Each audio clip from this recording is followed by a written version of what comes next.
Everybody say, praise the Lord. Inawit natin kanina, what a friend we have in Jesus. Anong meron tayong pagkikipagkaibigan kang Jesus. Now, sinong maalaala natin dito sa Bible na tinawag talaga siya ng Diyos na kaibigan? A friend of God. Si Abraham. Abraham was considered by the creator of universe, the living God. Kinonsider siya as his friend. So, anong impact sa buhay ni Abraham pagiging kaibigan ng Diyos? Naalaala niyo yung sikreto ng Panginoon na wala siyang ibang hinayagan nito kundi si Abraham? Yung kanyang decision making na susunugin niya ang Sodom and Gomorrah. Tingnan mo ang Diyos. Sa panahon ni Noah, bakit binaha niya ang buong mundo?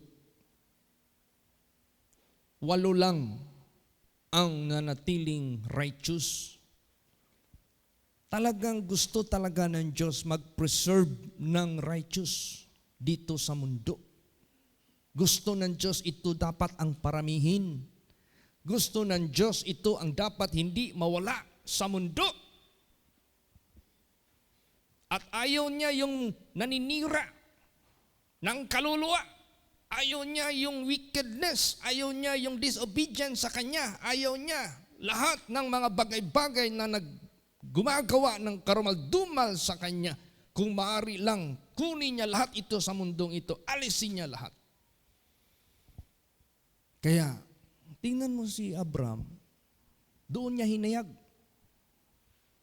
Di ba nagsabi ang Diyos, shall I keep this from my friend Abraham?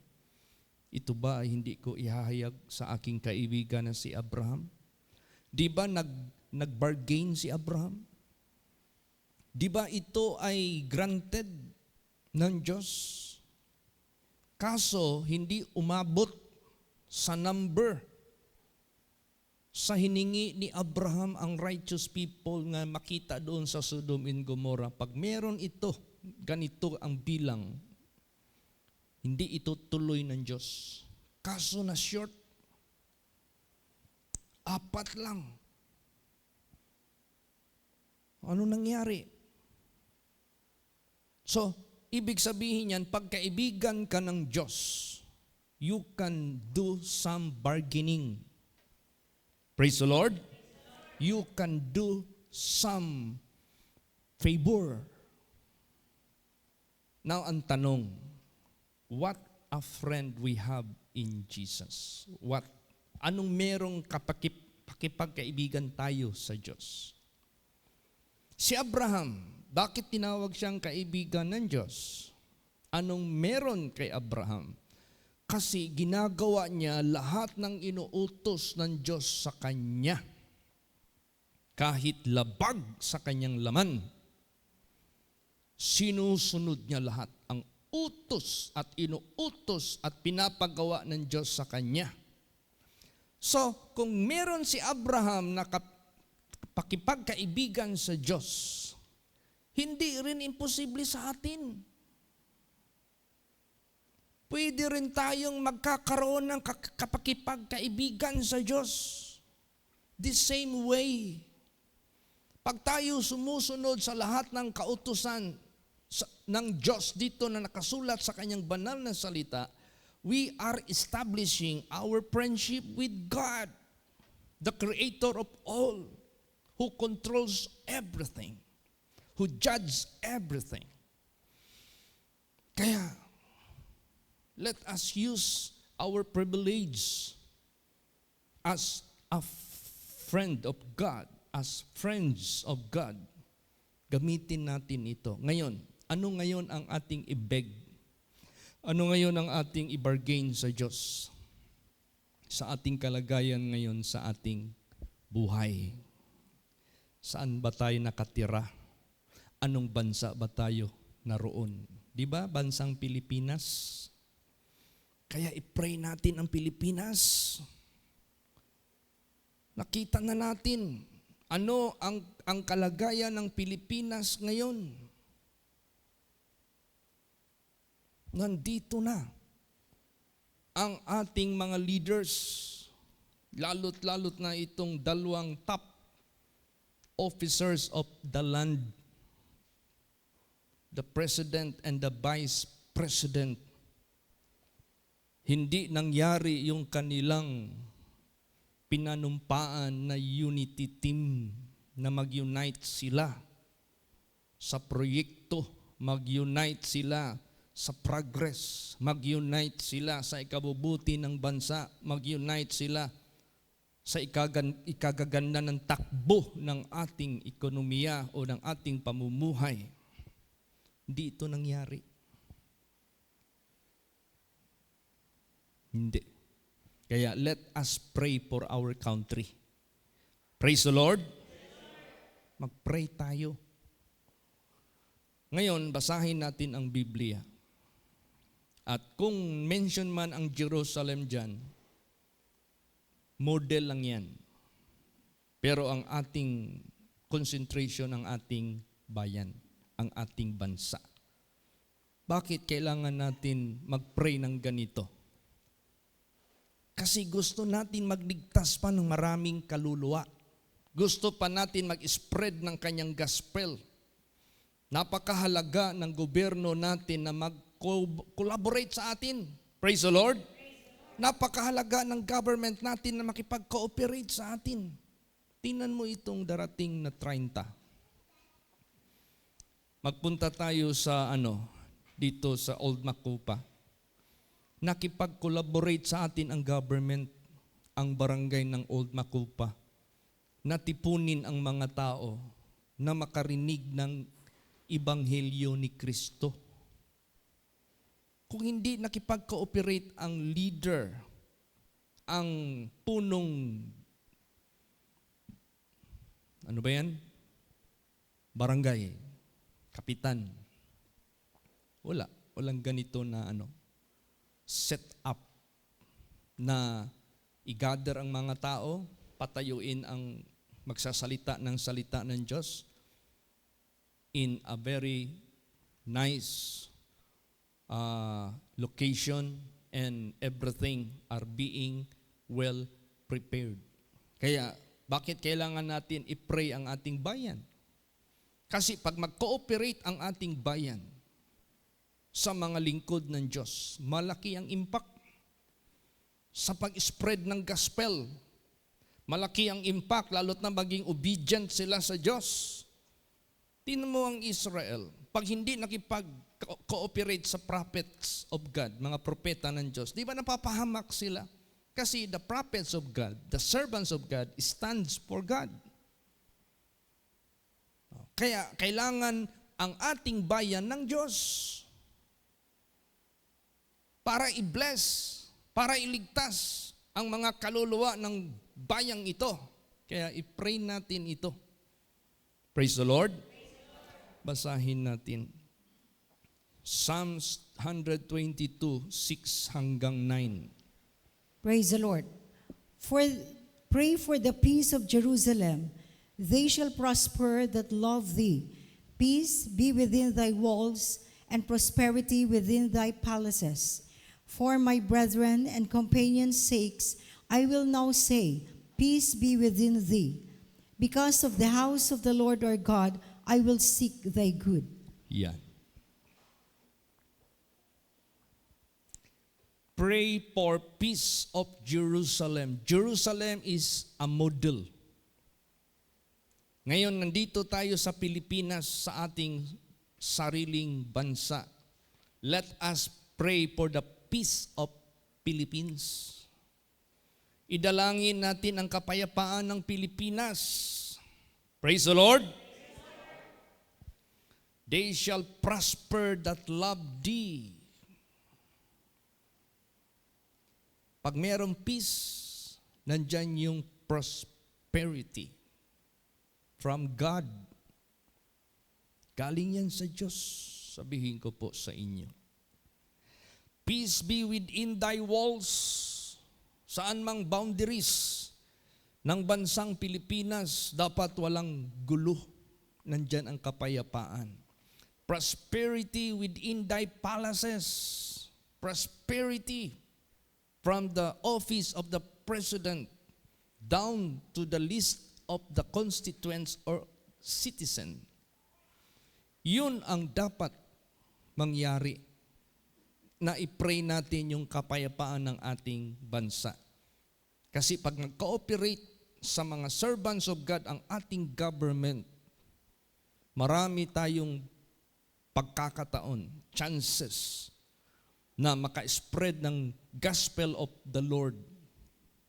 At kung mag-obey sa gabay ng Diyos ang ating mga nasa gobyerno na ito, gagabayan sila ng Diyos sa tamang direksyon ng kanilang gagawin para sa kaluwalhatian ng Diyos. At lalot na, dahil nandito yung mga believers of God, isa ito sa bansang Pilipinas, nandito ang mga children of God, nandito ang mga anak ng Diyos. For that sake, mag-pray tayo dahil nandito ang house of God. Makita rin sa ating bansa. Praise the Lord. For my brethren and companions' sake, among children of God, I will now say, peace be within thee. Because of the house of the Lord our God, I will seek thy good. For the sake of the house of God, for the sake of the gospel of the kingdom of God, let us pray for peace. Para sa ganun, ang mga tao merong tranquility, merong kapayapaan na makarinig ng salita ng Diyos without any disturbances. Walang magharas sa atin. And people will listen the word of God from the president until pinakalist ng ating membro ng bansa. Kasi matindi na ngayon eh. Wala na yung unity. Ay, hindi ko nakita yung unity. Tingnan mo. Matindi ang nangyari. Kung tingnan mo si BBM at saka si Sara noon, akala mo magkasintahan? Yung tinood man na. Murag mag-uyab. Isip ko nga di kaya magsilo si Lisa nito at saka si Attorney Carpio. Di ba? Kung sila magsama, akala mo magkasintahan. Kasi ang kanilang team, unity team. Pero ngayon, mortal na magkaaway. Sino maapektuhan? Ang bayan. Ang bansa. Kaya i-pray natin sa Panginoong Diyos na mapapayapa ito.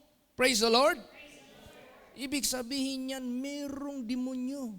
May diablo na nag-uudyok sa ating bayan, lalo't na sa ating mga leaders na ito. So mag-pray tayo. Let's pray for God intervention.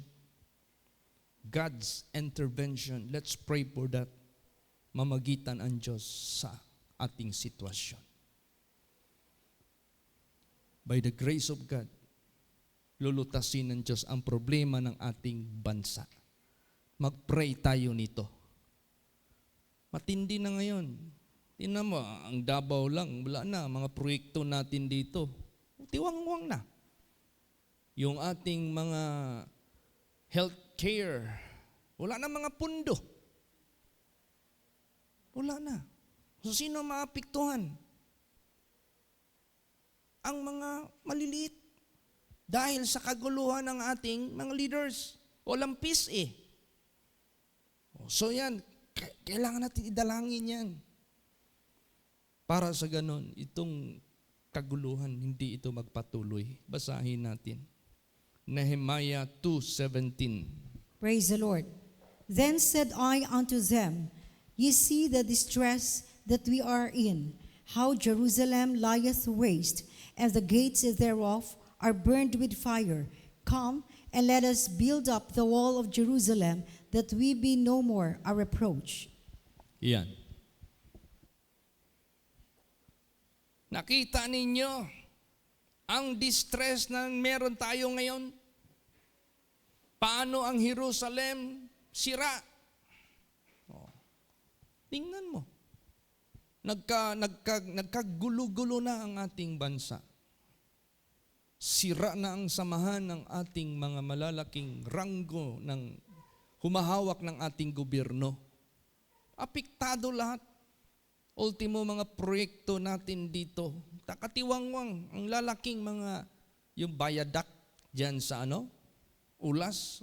Wala ka nang makitang nagtatrabaho dyan ng main contractor. Wala nang budget. Yung flyover dyan sa MAA. Wala ka nang makita dyan na main contractor na talagang. So, lie in waste, maraming sira. At ito ay sanhi lang ng pagkagulo-gulo ng ating mga leaders. Hindi natupad yung unity nila na magtulungan. Ang nangyari ngayon, nag-atakihan, naghilahan, pabagsak, pabagsak, pabagsak. Kaya, i-pray natin ito. Gamitin natin yung ating friendship with God. Praise the Lord! We are in our country. We need to pray for our country. Nandito tayo hindi pwede na pikitan lang natin yan. Gamitin natin ang ating relationship sa Creator of everything, the living God. Let's come. Itong gabing ito yan, focus tayo for the benefit of the country, our country, Philippines, na hindi maggulo-gulo yung ating mga leaders. Liwanagan yung mga isip nila. Liwanagan yung mga puso nila. Kasi maapektuhan talaga ang takbo ng ating bansa. So yan ang i-pray natin. Example lang itong Jerusalem. Praise the Lord. Basahin pa natin. Isaiah 62 verse 1. Praise the Lord. For Zion's sake will I not hold my peace, and for Jerusalem's sake I will not rest, until the righteousness thereof go forth as brightness, and the salvation thereof as the lamp that burneth. Yan ang i-pray natin sa bansang Pilipinas, na ang katuwiran ang siyang sasagana, ang siyang gagana sa ating gobyerno at sa lahat ng mga citizens. Katuwiran, kabaliktaran ng kasamaan, kabaliktaran ng kadiliman, kalukuhan. Ano pa? Until the righteousness thereof go forth as brightness. Ito yung liliwanag sa isip, sa puso, mula presidente, vice president, hanggang sa lahat ng mga senador, lahat ng mga nasa gobyerno natin, hanggang sa ating kapwa, fellow citizen of this country. Yan ang idalangin po natin. Tingnan mo, hindi siya mapapalagay ang Panginoon. Hindi siya magkakaroon hindi siya makatulog. For Zion's sake, I will not hold my peace, sabi dyan. Hindi ako mapalagay. For Jerusalem's sake, I will not rest. Hindi ako makapahinga. Until the righteousness thereof go forth as brightness, and the salvation thereof as a lamp that burneth. Ang kaligtasan ang siyang liliwanag sa ating bansa. Ganun ka importante po ang ating dalangin ngayong gabing ito.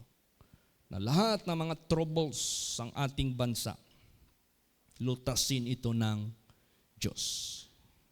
Kasi nakakahiya ito Nakakahiya yung nangyayari sa ating bansa pag ito ay makikita ng madla ng buong mundo. We are no longer the model No, hindi na magandang modelo. Inaatake na tayo ng kapangyarihan ng kadiliman, ng unrighteousness. Inaatake na tayo ng ano-ano pang uri na ikasasama. Ang nangyari ngayon sa ating gobyerno, provoking each other. Alam mo yung provoking? Delikado yun. Na maggalit bawat partido, delikado yun. Hahantong yan sa madugo na posibilidad na mangyayari. Sino maapektuhan nito? Dami. Kaya, i-pray natin ito na tubusin ng Diyos ang kaguluhan ng Pilipinas. Praise the Lord. Basahin natin. Psalms 25 verse 22. Praise the Lord. Redeem Israel, O God, and out of all his troubles. Yes, redeem Israel, O God, out of all troubles o his troubles. Sa prayer natin ngayon, redeem Philippines, O God, out of all his troubles. Na i-redeem ng Panginoong Diyos mula sa lahat ng mga kaguluhan na nangyayari sa sanglibutang ito. Unlike nung, I am not, hindi ko tinutus up si Digong ha. Pero anong naramdaman natin nung walang gulo nung panahon niya? Di ba develop lahat? Ako, I am a man who travels in the entire country from top to bottom of our map. I used to travel dahil sa ating mga branches, dahil sa ating mga churches, dahil sa mga, nung wala pa akong katuwang sa pagkasal, ako pa lang isa, I am obliged to proceed places kung sino mag-request. Unlike ngayon, hindi nagaano. To God be the glory because that was my prayer. Praise the Lord. And the Lord listened to our prayers. So sa pag-travel ko, wala akong marinig na may lugar doon na pinag-initan, kinuna ng budget, may lugar doon na ang project pending, nasimulan, hindi natapos dahil hindi sumuporta nung panahon sa election. Wala. Lahat bukang bibig ng mga tao. Progress. Maganda. Nag-unite ang Philippines. Kumbaga. Yan ang i-pray natin. Sino mang mamuno, it doesn't matter. Praise the Lord. Wala tayong pinipili na tao. Ang importante, yung Spirit of God nasa bawat leaders natin o nasa bawat leader natin. It doesn't matter who they are, sino man sila. Kaya yan ang idalangin natin ngayong gabing ito, na liwanagan ng Diyos ang ating bansa. Pag ang ating bansa ay walang gulo, maganda ang development, lahat yan, mag-domino effect yan eh. Pati yung ating pag-spread ng gospel, sabihin ko po sa inyo, marami tayong magagawa by the grace of God. Yung glory of the Lord will be seen upon our country. Basta mag-collaborate lang yung government natin sa righteousness ng Diyos. Huwag lang talagang makipag-connive sa kadiliman for their own benefit, gain, but that is not real gain or benefit, but that is destruction actually. Pag mag-connive ka kay Satanas, walang ano dyan, gain. Walang profit dyan. Sa tingin lang ng tao, pakana lang yan ng diablo, but in reality, that is not. Kaya i-pray natin, gabayan ng Diyos ang ating mga leaders. Praise the Lord. Para yung glory, no? Yung kaluwalhatian makita sa ating bayan. Basa. Psalms 102 verse 16. Praise the Lord. When the Lord shall build up Zion, he shall appear in his glory. Yan, when the Lord shall build up Zion, He shall appear in His glory. Pag ma-build up ng Panginoon ang ating bayan, ang ating bansa, Pilipinas, then ang kanyang kaluwalhatian, mahahayag. Mahahayag po ito. Kaya napaka-importante itong friendship natin sa Diyos. Itong pag-obey natin sa Diyos, this constitutes friendship with God. Now, if we have friendship with God, we can beg, we can ask favor. Lord, tulungan mo ang bansa namin. Tulungan mo ang bayan namin. Ligtasin mo kami sa masasamang motibo. Ligtasin mo kami sa masasamang espiritu na may balak sirain ang aming bayan. Yan ang idalangin natin ngayong gabing ito. Praise the Lord.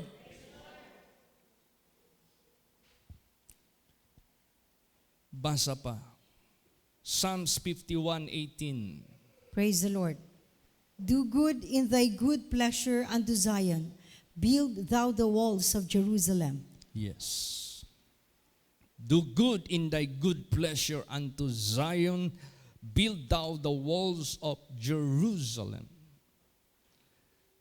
So, dapat hindi na makapasok sa wall of our country ang mga evils o mga masasama na magdi-destroy sa ating bansa. Magdi-destroy sa ating bayan. Napaka-importante po ito. Alam mo kasi, every country has a prophet and has a king. And these two must collaborate, must agree in one direction with the guidance of God. Kaya bakit ko sinasama ang country natin? Nandito tayo sa bansang Pilipinas Kailangan yung ating government, magkakaroon sila ng enlightenment, magkakaroon sila ng recognition sa kautusan ng ating Panginoong Diyos that they must be tamed in good works. Na hindi magpatukso ba sa kasamaan. Kahit sino naman sigurong gobyerno, kahit sino naman sigurong uupo dyan that is vulnerable for strong temptation. So ang i-pray natin, magkaroon tayo, itong mga leaders ngayon na existing, malayo pa naman ang election I-pray natin na bigyan sila ng Diyos. Paano, pastor, kung ayaw sila? Paano, pastor, kung hindi sila mag-collaborate, hindi sila mag-cooperate? Basta i-pray natin. Praise the Lord. Let God do His own discretion. Basta ang ating motibo is to build the wall of our country na hindi ma-invade ng mga masasamang balak ng mga tao. Kasi pag ang masamang balak manggaling sa pinakaulo, damay lahat yan. Kaya let's pray for protection, for guidance for our leaders. Na kung meron mang nakaabang na mga masamang balak, madilim na balak na hindi ito ma-abort ito. Merong liwanag na magdating sa utak nila, sa puso nila. Lahat, both sides. Praise the Lord. Side by side. Kaya yan ang i-pray natin sa ating Panginoong Diyos na magkakaroon ng pagkakaisa ang ating bayan. Basahin natin Ephesians 4 verse 3. Praise the Lord. Endeavoring to keep the unity of the Spirit in the bond of peace. Yan. This is not only applicable to our church. This is not only applicable to our family, but this is applicable to a large scale, even to our country. Yan ang idalangin natin sa ating Panginoong Diyos. Ngayon, tulad kanina, nagpunta kami sa rehab. Nagbigay tayo ng Word of God doon. So, napaka-importante. Narinig nila yung gospel of the Lord. na binigyan ang tao ng pagkakataon na ibangon ang inyong buhay. Hindi matuluyang masira ng demonyo o ng kadiliman ng dyablo. Come to Jesus. Come to God. So let us pray for a large scale of spreading the gospel. Kaya nga sabi ko sa kanila, nagtanong nga ako sa kanila sino sa inyo gusto magpasok sa kaharian ng Diyos? Kasi ang message kasi, tandaan ninyo, we are children of God because we are made in the likeness of God. Nasira lang ang ating buhay, sinira ng dyablo. Dahil tinukso nila ang ating mga magulang. Kaya nasira lahat, all have sinned and come short of the glory of God. Dahil mahina ang pananampalataya ng ating mga parents at that time. And let us not do the same mistake. Kung naniwala kayo sa Diyos na naglalang sa ating lahat, pagtibayin natin ang ating pananampalataya sa Kanya para hindi tayo sirain ng kaaway ng Diyos. Yun ang gidrive ko sa kanila. You must strengthen your faith and obedience to your Creator. Dahil nilalang tayo in His likeness, and God branded us, called us children of God and heirs of His riches. Ganun tayo ka-privilege. Pero kung hindi natin pagtibayin yung ating pananampalataya sa Kanya, sisirain ito ng dyablo. As what happened kay Lucifer. Sino pala nagsira kay Lucifer? Yung sarili niya, because he walked in his pride. Sinira niya rin si Adam and Eve. Kaya, pagtibayin. Kaya ito ngayon ang kailangan ng bansa natin. Praise the Lord. Too much politics, too much religion. Nagsisira ng mga reliyon. Nagpopulaan, naghahatulan, nagsisiraan. Wala na ang gospel of the Lord, hindi na makinang, hindi na defiled na. No, it should not. Let the standard of God, yun ang mag-appear sa lahat. At lahat ng mga tao na maglapit sa Kanya, siya yung maliligtas. Yung ayaw, yun ang mapapahamak. Kaya yan ang set up ng Kanyang pagliligtas at ang pagpapahamak. Di ba? This is the condemnation because when light come, they love darkness rather than light. So mayroong opportunity binigay ang Diyos. It's up to the people of the world. Basta importante, be an instrument of God to shed light, na maging liwanag tayo sa mundong ito.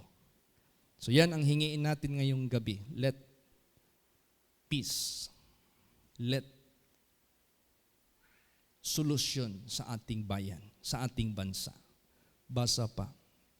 2 Thessalonians 3:16. Praise the Lord. Now, the Lord of peace Himself give you peace always. By all means, the Lord be with you all. Yan. Now the Lord of peace Himself give you peace always by all means. The Lord be with you all. Yan ang pinaka-importante. Na magabayan ang ating mga leaders ng Panginoong Diyos, that they will become faithful believers of God. Yan ang pinaka-importante. Kaya minsan iniisip ko na how important we are in this world. We are bringing the light of God. So, let us lift this light up. No? Itaas natin itong ilaw na ito and let us beg for God's mercy that our country, na hindi ito masisira dahil lang sa mga masamang espiritu na umuudyok sa ating mga leaders. Kaya let's pray for the nation. Praise the Lord. I-pray talaga natin ito. Kasi pag manatili itong ganito, wala. Divided. hindi magkaroon ng unity, bagsak talaga ang ating bansa. Anong sinabi dyan? Example ni Jesus Christ. Basahin natin. Matthew 12:25. Praise the Lord. And Jesus knew their thoughts and said unto them, Every kingdom divided against itself is brought to desolation, and every city or house divided against itself shall not stand. Yan, pag divided, any kingdom, any nation, any country, any organization, if it is being divided against itself, shall be destroyed. It cannot stand. Sira talaga. Di ba? Apektado lahat. Ang function ng Vice President that has to give helps to the constituents, to the citizens, wala. Bakit? Hindi nagkaisa. Divided. O imagine that. Yung mga subordinates pa niyan, dami mag-domino effect yan. So, i-pray talaga natin for God's intervention. Hindi ito basta-basta, malaking impact ito sa ating bansa. Pag hindi ito mas malutas, nako, malaking distraction na darating. Kasi ang mangyari nito, baka maubos sila eh. Yun ang delikado dyan eh. Tingnan mo yung sinabi ni Sarah. Pag ganunin daw siya, gaganunin din niya yung tatlo. Di ubos. Mabuti, sana nawala sa position dahil natalo sa eleksyon, okay lang yun. Pero wala pang eleksyon, nagkaubusan na ang ating mga elected officers. Hindi maganda yun. Basahin natin yan. Galatians 5:15. Praise the Lord. But if ye bite and devour one another, take heed that ye be not consumed one of another. Yan. See? Huwag nawa mangyari ito. Na pari-pariho gobyerno, nasa gobyerno